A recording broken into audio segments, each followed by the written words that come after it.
En el nombre del Padre, y del Hijo, y del Espíritu Santo. Amén. Padre nuestro que estás en el cielo, santificado sea tu nombre. Venga a nosotros tu reino. Hágase tu voluntad en la tierra como en el cielo. Danos hoy nuestro pan de cada día. Perdona nuestras ofensas, como también nosotros perdonamos a los que nos ofenden. No nos dejes caer en la tentación, y líbranos del mal. Amén. ¿Quién como Dios? Nadie como Dios. Un saludo para todos en el Señor. Bienvenidos a la preparación para la consagración total a Jesús por María. Les habla Wilson Tamayo y hoy vamos para nuestra lección número 31. Mi carne es verdadera comida. Tomado del Evangelio de San Juan, capítulo 6, versículo 55. Hoy vamos a hablar de la Eucaristía, mis queridos hermanos. Vamos a hablar de Jesús que por amor a nosotros se hizo pan para alimentarnos. De ese Jesús que no le bastó que le hubiésemos podido ver, que no le bastó que le hubiésemos podido oír, que no le bastó que le hubiésemos podido tocar, que no le bastó que le hubiésemos podido abrazar, sino que ahora quiere estar dentro de nosotros y quiere transformarnos en Él a través del misterio de la Eucaristía. Cuando yo como cualquier alimento, ese alimento que es inferior a mí, se hace parte de Wilson. Entonces ese alimento se convierte en Wilson, porque yo soy superior al alimento. Pero cuando yo me alimento de la Eucaristía es Cristo que es superior a mí. Y ya no soy yo el que asume la Eucaristía. Ya no es la Eucaristía la que se vuelve Wilson, sino Wilson el que se vuelve Cristo, Wilson el que se vuelve Eucaristía. Soy yo el que soy elevado a la dignidad de Hijo de Dios. Soy yo el que soy divinizado al unirme con Cristo. Qué hermoso esto de la Eucaristía. Y miren que todo el proceso de preparación que hemos seguido ha venido a concluir precisamente en este último bloque, conocimiento de Cristo. Porque en Él nos movemos, vivimos y existimos. Porque ya no soy yo quien vive, sino Cristo quien vive en mí. Porque todo el proceso de preparación era para esto, para enamorarnos de Cristo, para unirnos profundamente a Él. Vamos a hablar de la Eucaristía y siempre nos quedaremos cortos. Todo lo que digamos de la amabilísima y benditísima y sagradísima Eucaristía será poco. Porque la Eucaristía es la fuente de la vida cristiana. Es decir, de la Eucaristía procede todo en la fe cristiana. Y la Eucaristía es el culmen de la vida cristiana. O sea, todos nuestros esfuerzos deben ir dirigidos a quedarnos postrados a la Eucaristía, a tomar la Eucaristía, a hacernos uno con Jesús en la Eucaristía. Por eso es tan bello esto de la Eucaristía. Yo les cuento que cuando inicié mi proceso de conversión a los 15 años, estaba esa semana que inicié mi proceso de conversión, ese bendito 29 de abril del año 2000, cuando el Señor tocó mi corazón e inicié este proceso, que hasta ahora voy caminando, pero todavía me falta tanto por caminar, tanto por amar a mi Señor. Recuerdo que esa semana estaba con mi hermano en la iglesia. Yo estaba de rodillas, estaba, inclinado sobre mis propios brazos, mientras mi hermano estaba de rodillas mirando hacia el presbiterio, hacia el altar. Mi hermano me dice, mira a Jesús. Cuando está la Eucaristía expuesta, mira a Jesús. En ese momento levanté la cabeza y como que me percaté por primera vez que Jesús estaba en la Eucaristía. Porque yo sí había hecho la primera comunión y había recibido algunos conceptos, pero no había nunca comprendido que realmente Jesús está en la Eucaristía. Que realmente allí no hay un símbolo sino su cuerpo, sangre, alma y divinidad. Que es una presencia del todo singular. Que esta bella imagen que tengo detrás de mí representa a Cristo, pero no es Cristo.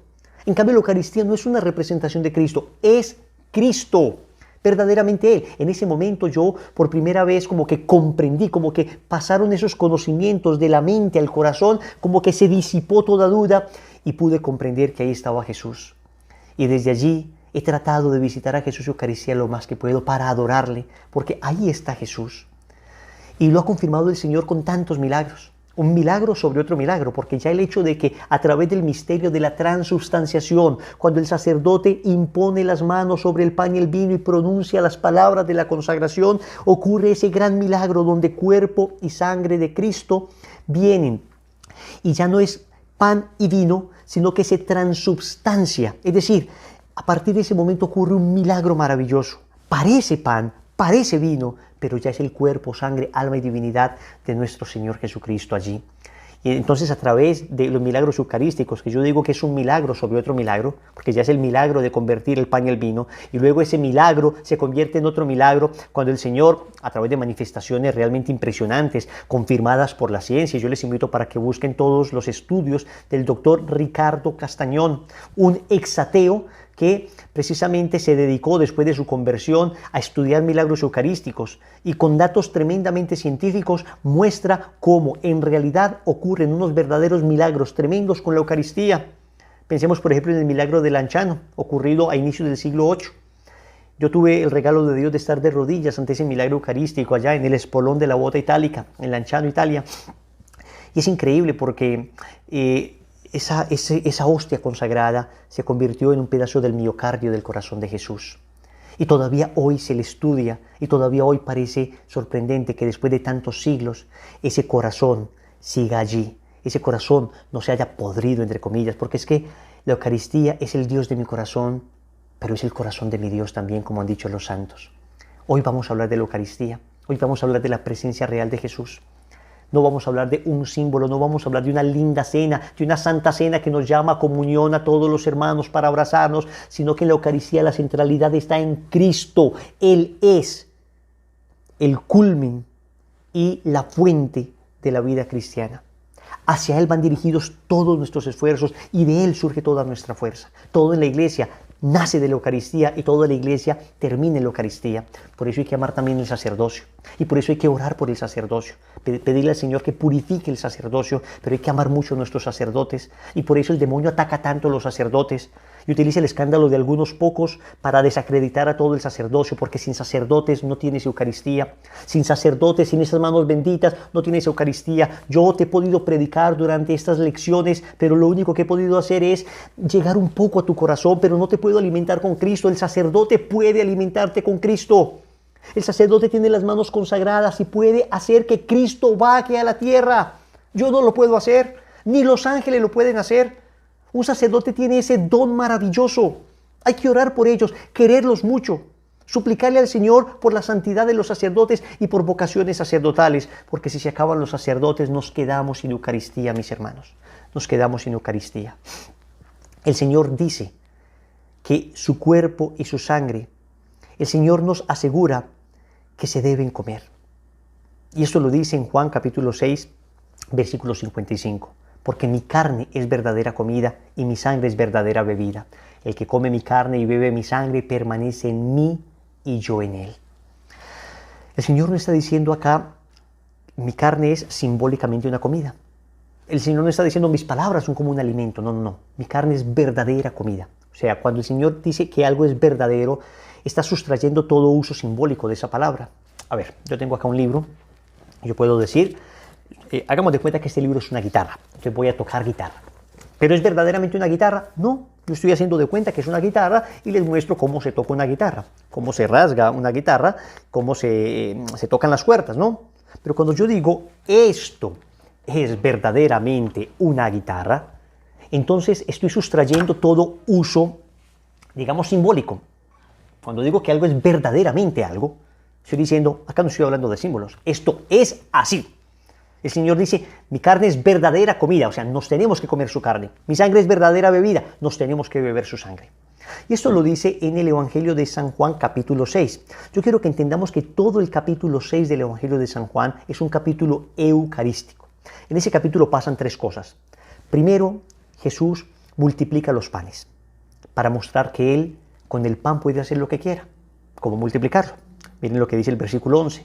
Tomó entonces Jesús los panes y después de dar gracias los repartió entre los que estaban recostados y lo mismo los peces, todo lo que quisieron. Más de 5,000 personas fueron alimentadas. O sea que el Señor lo primero que hace es demostrar, con el pan puedo hacer lo que quiera, cómo multiplicarlo. Después de esto, Jesús se queda despidiendo a la gente, los apóstoles atraviesan el mar de Galilea en el barco y encuentran a Jesús caminando sobre las aguas en la madrugada que se dirige hacia ellos, el versículo 19. Cuando habían remado unos 25 o 30 estadios, ven a Jesús que caminaba sobre el mar y se acercaba a la barca y tuvieron miedo. O sea que Jesús primero demuestra que con el pan puede hacer lo que quiera, lo puede multiplicar. Después demuestra que con el cuerpo, con su cuerpo puede hacer lo que quiera, puede caminar sobre las aguas, puede caminar sobre las aguas. Después el Señor llegará a Cafarnaúm y ahí hará ese bellísimo discurso del pan vivo, donde dice, vuestros padres comieron el maná en el desierto, pero yo soy el pan vivo bajado del cielo. Y ahí es donde pronuncia esa frase que acabamos de leer: el que come mi carne y bebe mi sangre tiene vida en mí y yo lo resucitaré, porque mi carne es verdadera comida y mi sangre es verdadera bebida. Ahí es que pronuncia eso, ¿ok? ¿Qué pasó cuando Jesús termina este discurso? Que la gente entendió, sí, es algo simbólico, claro. El Señor nos está hablando como cuando nos dijo, por ejemplo, yo soy la luz del mundo. Eso lo dice en Juan capítulo 8, versículo 12. Entonces la gente dijo, sí, Él nos va a quemar, si nos acercamos nos va a encandilar. No, yo soy la luz del mundo. Todos entienden que está hablando de manera figurada, de manera simbólica. Mis palabras son luz. Si se acercan a mí son iluminados espiritualmente, pero no significa que todo está oscuro, llega Jesús y de repente físicamente todo se alumbra. No. En la noche Jesús no alumbraba. En la noche Jesús, como hombre verdadero también que era, dormía tranquilo. Nadie entendía, estrictamente las palabras de Jesús cuando decía, soy la luz del mundo. O cuando decía, yo soy la puerta por donde entran las ovejas. Nadie le veía a Jesús así como cara de puerta. No. O cuando decía, yo soy camino, verdad y vida. No todo el mundo sabía que Jesús hablaba de una manera figurada. Pero en cambio, cuando Jesús dijo, mi carne es verdadera comida y mi sangre verdadera bebida, miren lo que pasó. El versículo 60, estamos en el capítulo 6 de San Juan. La gente empezó a decir, qué duro es este lenguaje. ¿Quién puede escucharlo? Qué duro es este lenguaje. ¿Quién puede escucharlo? Y dice el versículo 66, desde entonces muchos de sus discípulos se volvieron atrás y ya no andaban con él. Acababa de pasar, el hecho que más fama podría traer humanamente a Cristo. Les estaba dando pan. Saben ustedes que cuando alguien quiere afamarse, cuando los políticos quieren afamarse, entonces comienzan a regalar cosas. Entonces, humanamente hablando, Jesús había acabado de alimentar una multitud por un milagro fehaciente, por un milagro contundente. Era el momento donde todo el mundo iba a clamar a Cristo. Y sin embargo, Él les dice, mi carne es verdadera comida, me tienen que comer. En la cúspide, de su gloria humana, en la cúspide de su ministerio humano, donde todo el mundo ya estaba maravillado porque es capaz de alimentar multitudes, ahí el Señor lanza esta perla, me tienen que comer, mi carne es verdadera comida, mi sangre es verdadera bebida. Y el Señor, después de que muchos discípulos se van, mira a los apóstoles y les dice, ¿también ustedes se quieren marchar?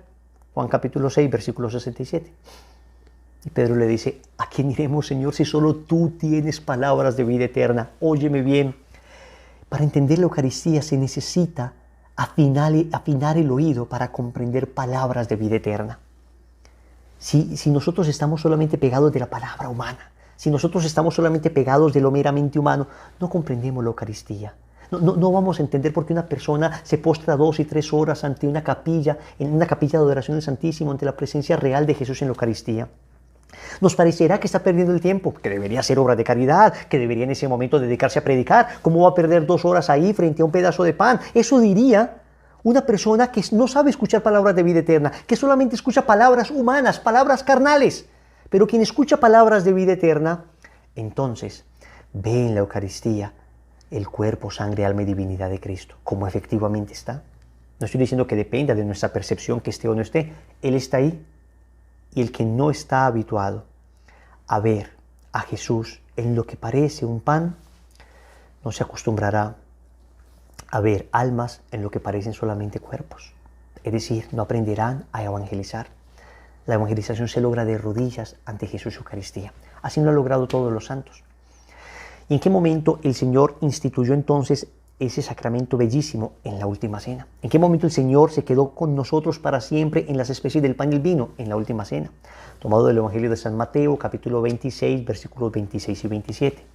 Mientras estaban comiendo, tomó Jesús el pan, lo bendijo, lo partió y dándoselo a sus discípulos dijo, tomad, comed, este es mi cuerpo. Tomó luego una copa y dadas las gracias, se las dio diciendo, bebed de ella todos, porque esta es mi sangre de la alianza, que es derramada por muchos para el perdón de los pecados. Mis hermanos, Él no dijo, esto significa mi cuerpo, esto es como mi cuerpo. Dijo, esto es mi cuerpo, el que deben comer. Y eso es lo que celebramos nosotros en cada misa, es lo que sucede en cada Eucaristía. Cuando uno comprende esto, entonces uno sabe que va a ir a la Eucaristía por Jesús. Poco importa entonces que el sacerdote sea muy entretenido o muy poco entretenido para predicar. Poco importa que el sacerdote sea un experto orador o un sacerdote que en su ancianidad ya ni se le entiende muy bien lo que pronuncia. no hemos entendido que a quien vamos allí a ver es a Cristo, a quien vamos a comulgar es a Cristo, y aún ese sacerdote sencillito que de pronto no tiene una tremenda elocuencia para conquistar multitudes, tiene el don de confeccionar la Eucaristía con sus benditas y sagradas manos. Un don que yo no tengo, un don que ni los mejores predicadores laicos del mundo tienen. Y ese sacerdote sencillo tiene ese don. Tiene el don de traer a Cristo. Entonces, vamos a la Eucaristía a entretenernos. No, vamos a la Eucaristía a comulgar a Cristo. A comulgar a Cristo. Ahora bien, la Eucaristía los cristianos la celebramos desde el inicio del cristianismo, el día domingo. Y quiero que entiendan muy claramente que para nosotros el domingo no es un día cualquiera. Para nosotros el domingo es el día del Señor. De hecho, si ustedes notan, los nombres de la semana nuestros conservaron los nombres paganos. El lunes en honor a la luna, el martes en honor a Marte, el miércoles en honor a Mercurio, jueves en honor a Júpiter, viernes en honor a Venus, sábado en honor a Saturno. Y los antiguos romanos, el domingo, que es el primer día de la semana, lo llamaban simplemente el día del sol, pero los cristianos le cambiaron ese nombre y empezaron a llamarlo Dies Dominicus, día del Señor. Dominicus en latín es Señor. Domingo es día del Señor. Óyeme, el domingo es el día del Señor y es el primer día de la semana. El primer día laboral es el lunes para nosotros, pero el primer día de la semana es el domingo. Es el domingo. Se dan cuenta ustedes que en el libro del Génesis el Señor descansó el séptimo día. El séptimo día, el Shabbat, el día de descanso. Pero el primer día, el domingo. ¿Y por qué celebramos nosotros el domingo y no el sábado como los judíos en el Antiguo Testamento? Porque los judíos celebraban dos cosas en el sábado. Celebraban la conclusión de la nueva creación, el día de descanso, y celebraban la liberación del pueblo de Israel de la esclavitud de Egipto. Entonces, el domingo para los cristianos celebra entonces ya no la creación primera, sino la nueva creación, porque el Señor resucitó un domingo. Y ya no simplemente la liberación de la esclavitud de Egipto, sino que en la resurrección de Cristo, el primer día de la semana, el Dies Dominicus, el día del Señor, entonces nosotros celebramos la liberación de nuestro pecado, gracias a la resurrección de Cristo. ¿Quién como Dios? Nadie como Dios. El domingo entonces para nosotros es del todo especial. Y miren, los primeros cristianos celebraban el primer día de la semana. Hechos 27. El primer día de la semana, es decir, el domingo, estando nosotros reunidos para la fracción del pan, para la Eucaristía, la fracción del pan, se parte el pan en la Eucaristía. Pablo, que debía marchar al día siguiente, conversaba con ellos y alargó la charla hasta la medianoche. Hasta la medianoche. Entonces, para nosotros, los cristianos, el domingo es tan vital que tenemos un bellísimo testimonio que consignamos aquí en este libro que les hemos recomendado tantas veces, Me encontré con Jesús, ahora que sigue. Es un libro especial para aquellas personas que tienen un encuentro con el Señor y se hacen tantas preguntas muchas veces. Bueno, ¿cómo hago para ayudar a la conversión de mis familiares? ¿Cómo hago para sostenerme en mi vida espiritual? Acá están todas esas respuestas. En el último capítulo, que se llama ¿Qué hacer para conservar el fuego?, hablamos precisamente de la necesidad de la Eucaristía.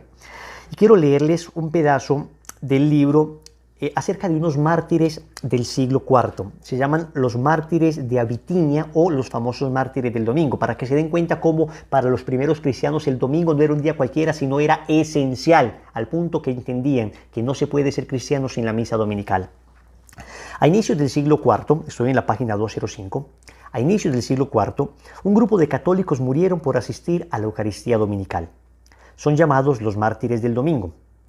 Eran de Abitinia y el emperador Diocleciano había prohibido la celebración de la Pascua cristiana, la Santa Misa, porque sabía que si los cristianos dejaban la misa, no subsistirían. Sin embargo, estos valientes hombres fueron descubiertos celebrando la misa en una casa. Cuando les llevaron ante el juez y les preguntaron por qué estaban reunidos en la asamblea, si estaba prohibido, su respuesta fue impactante. Sin el domingo no podemos vivir. Sin el domingo no podemos vivir. No dijeron que no podían vivir sin el alimento, o sin el agua, o sin el aire. No. Dijeron que no podían vivir sin la Eucaristía dominical. A otro le preguntaron si había estado en la asamblea, en la misa. Él respondió, soy cristiano. No te pregunto si eres cristiano, si no, si has participado en la asamblea o si tienes algún libro de las Escrituras. Dijo el magistrado. Oh, necia y ridícula pregunta del juez, como si un cristiano pudiera estar sin la Pascua Dominical, sin la Eucaristía, o la Pascua Dominical se pudiera celebrar sin que hubiera un cristiano. ¿No lo sabe Satanás, que es la Pascua Dominical la que hace al cristiano y que es el cristiano el que hace la Pascua Dominical, de modo que el uno no puede subsistir sin la otra y viceversa? Todos fueron asesinados y murieron alegremente por la Eucaristía. ¿Cuánto amor tenían estos mártires? Esto contrasta con la profunda indiferencia que muestran muchos cristianos hoy respecto a la Eucaristía dominical.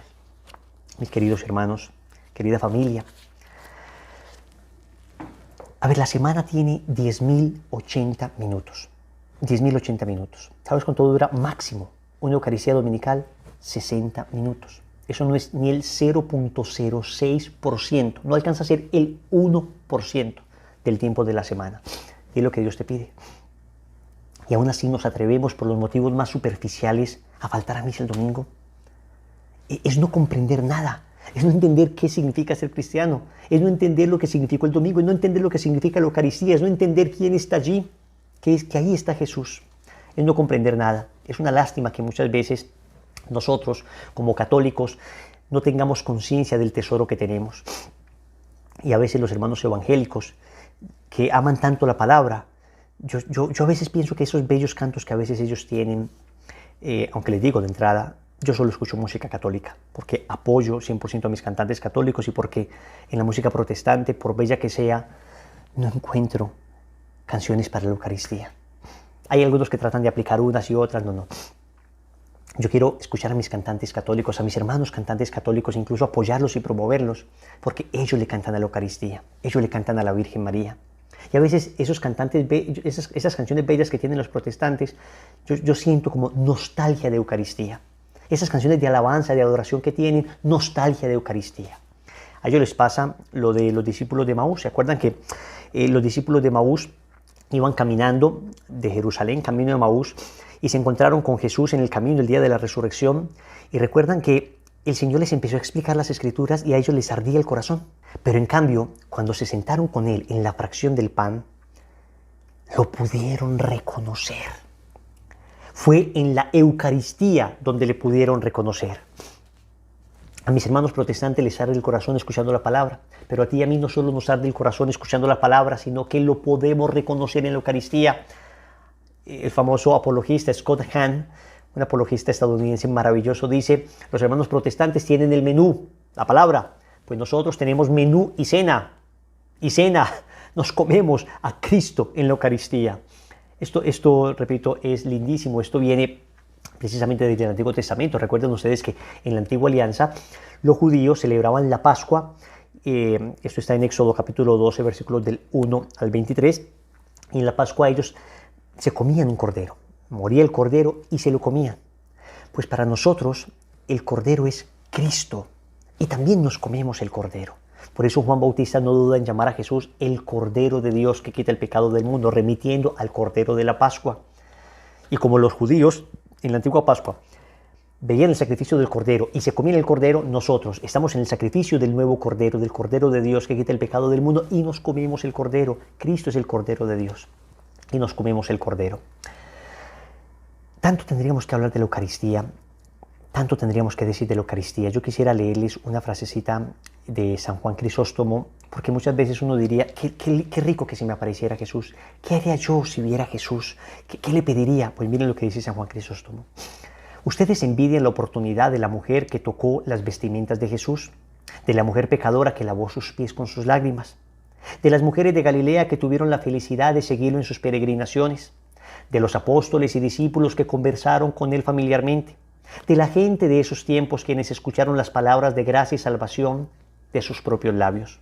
Ustedes llaman felices a aquellos que lo miraron, mas vengan ustedes al altar y lo podrán ver, lo podrán tocar, le podrán dar besos santos, lo podrán lavar con sus lágrimas, lo podrán llevar con ustedes igual que María Santísima, a través del misterio de la Eucaristía. Esto es lindísimo, porque nosotros no creemos simplemente que la Eucaristía sea Dios que se hace pan para que esté ahí, para que le adoremos. Él nos dijo que lo comulgáramos. Él nos dijo que lo comulgáramos, pero hay que estar en estado de gracia para comulgarlo. O sea, Él no quiere estar simplemente en un sagrario. Él quiere estar en el sagrario de tu corazón. Él no quiere estar en las 4 paredes frías de un sagrario. Él anhela estar en tu alma. Tú eres el sagrario en el que Jesús quiere estar. Tu corazón es el sagrario en el que Dios quiere habitar. En ti quiere estar a través de la comunión. Pero para eso necesitamos, antes de unirnos con su cuerpo en la Eucaristía, debemos unirnos con su alma en la gracia. Debemos tener un alma en gracia de Dios. Porque cuando se comulga en pecado, sucede lo que dice el apóstol San Pablo.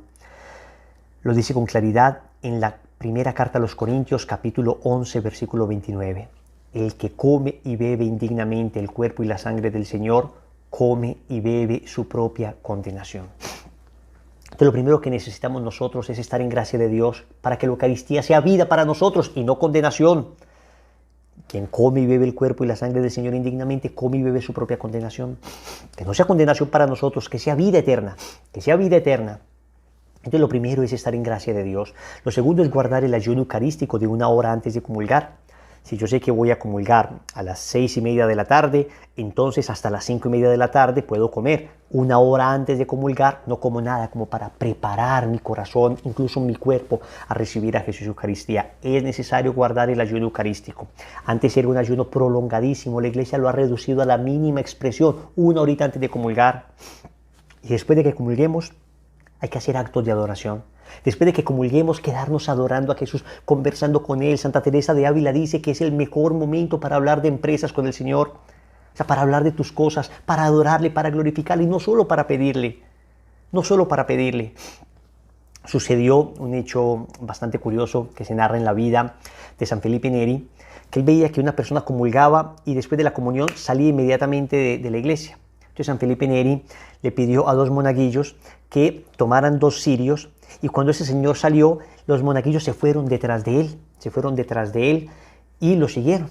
Entonces cuando el Señor se percató que venían 2 monaguillos con 2 cirios, con 2 velas detrás de él, les preguntó qué pasó. Entonces se devolvió hasta donde San Felipe Neri y le preguntó, ¿por qué estos monaguillos me están siguiendo con unas velas? Y le respondió San Felipe Neri, tenemos que rendirle el debido respeto a nuestro Señor, a quien llevas contigo.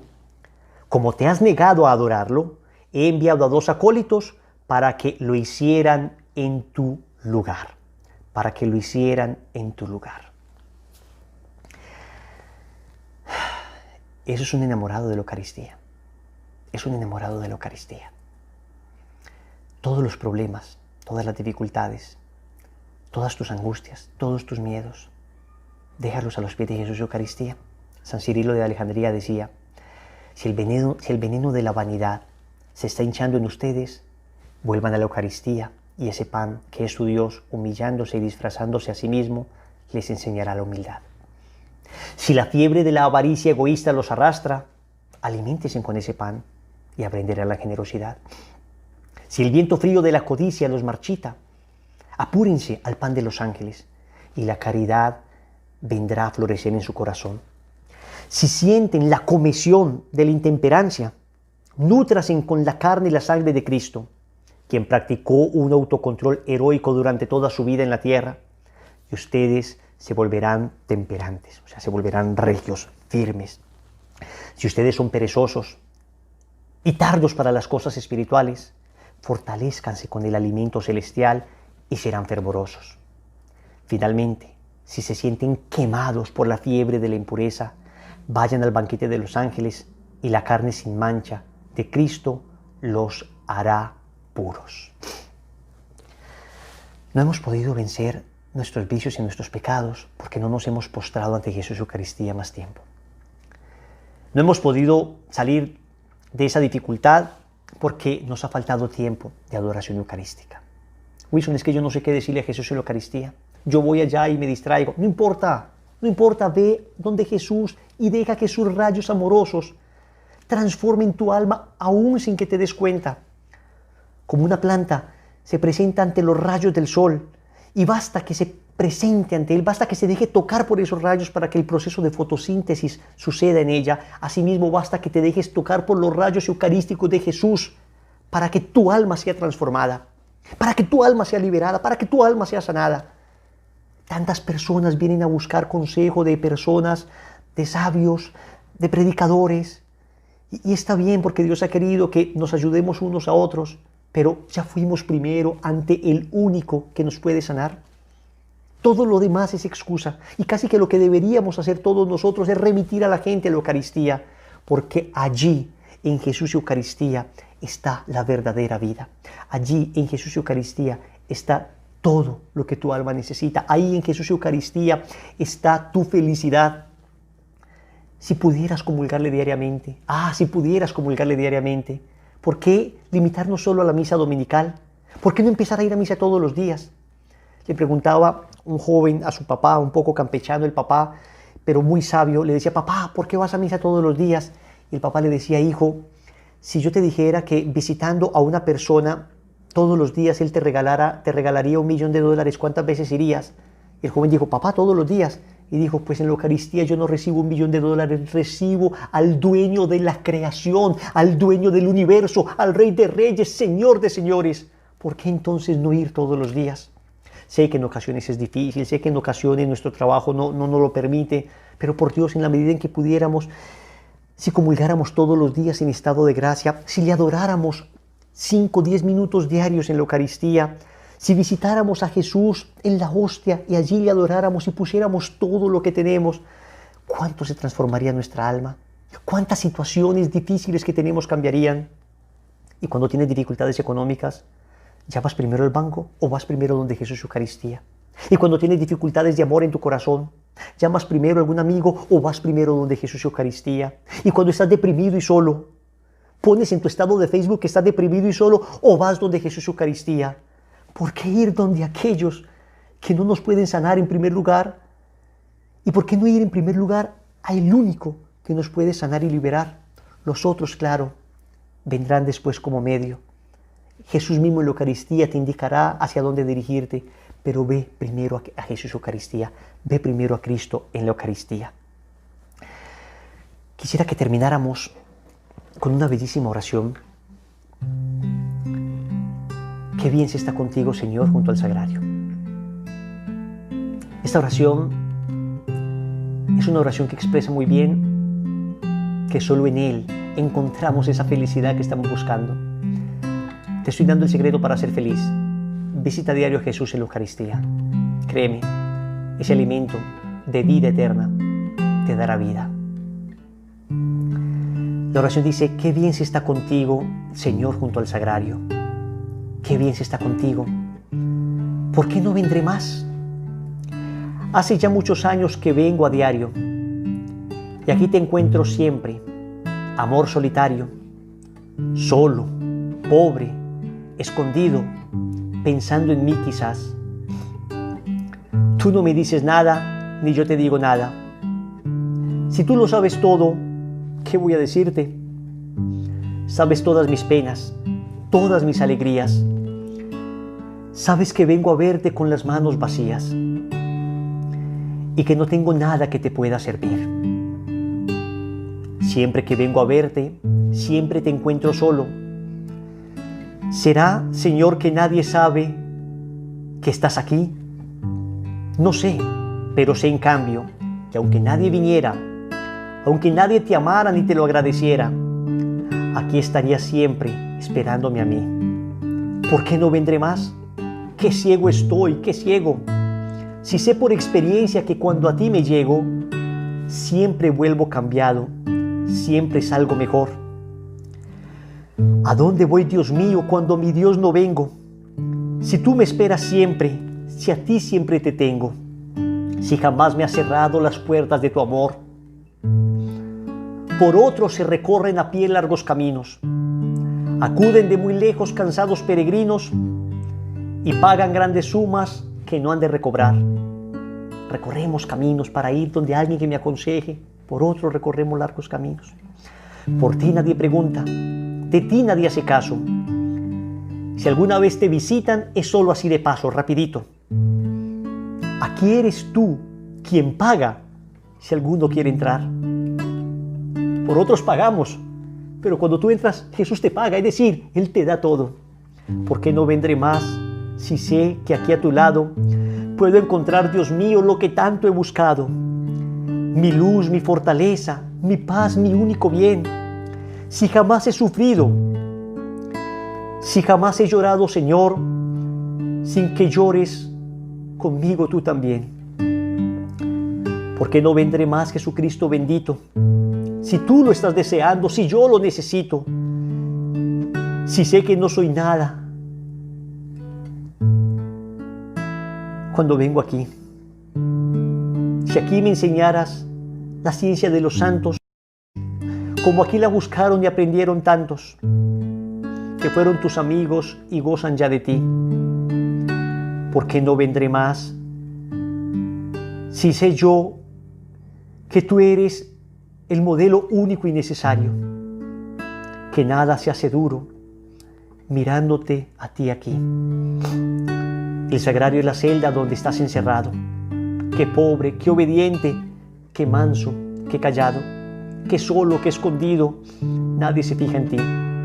¿Por qué no vendré más, oh bondad infinita, riqueza inestimable que nada necesita y que te has humillado a mendigar mi amor?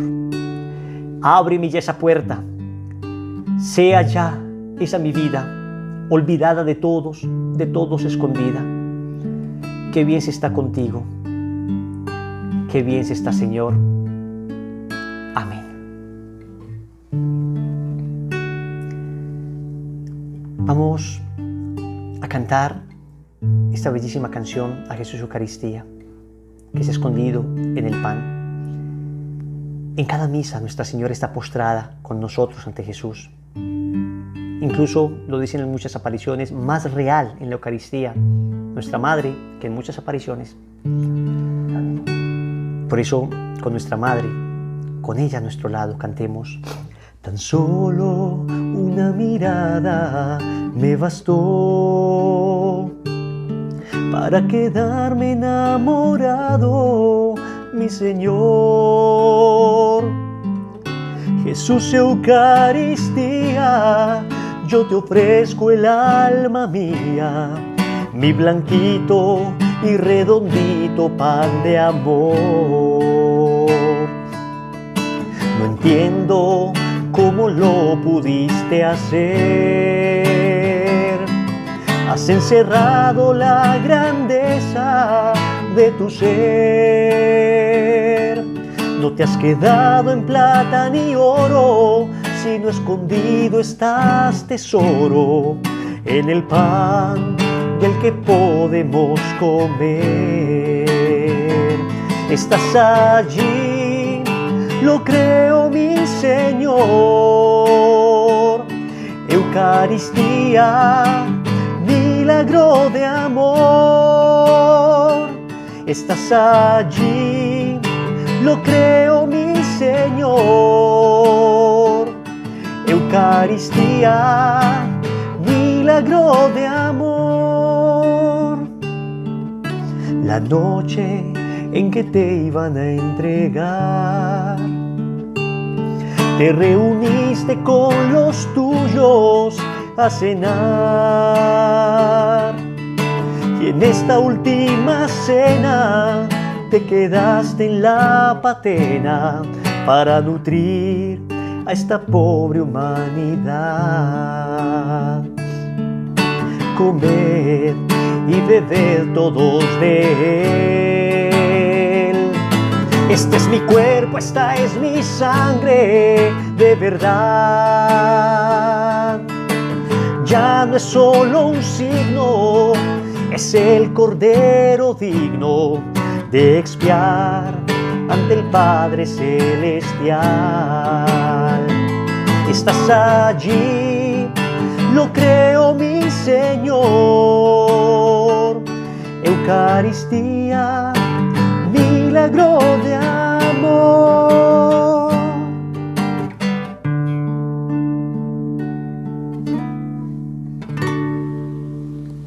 Y la práctica no puede ser otra que visitar a Jesús Eucaristía. Vamos a visitar al Señor, vamos a tratar de hacerlo durante media hora, ojalá todas las semanas, pero por lo menos esta semana. Si por alguna razón no te puedes desplazar de tu hogar, entonces por lo menos hasta que te puedas desplazar, hasta que puedas ir a una capilla de adoración al Santísimo. Vas a buscar en internet capillas de adoración perpetua en vivo. Hay varias. En la página de Lazos de Amor Mariano tenemos una capilla de adoración perpetua en vivo y vas a separar un espacio y vas a adorar a Jesús, claro, espiritualmente, porque no estás en ese lugar, pero le vas a pedir al Señor sobre todo que te dé mucho amor a su presencia eucarística y que nos conceda sobre todo la gracia de la Eucaristía todos los días. Si recibes esa gracia, recibes un enorme secreto de la felicidad. Que la gracia de Dios sea contigo. Bendiciones.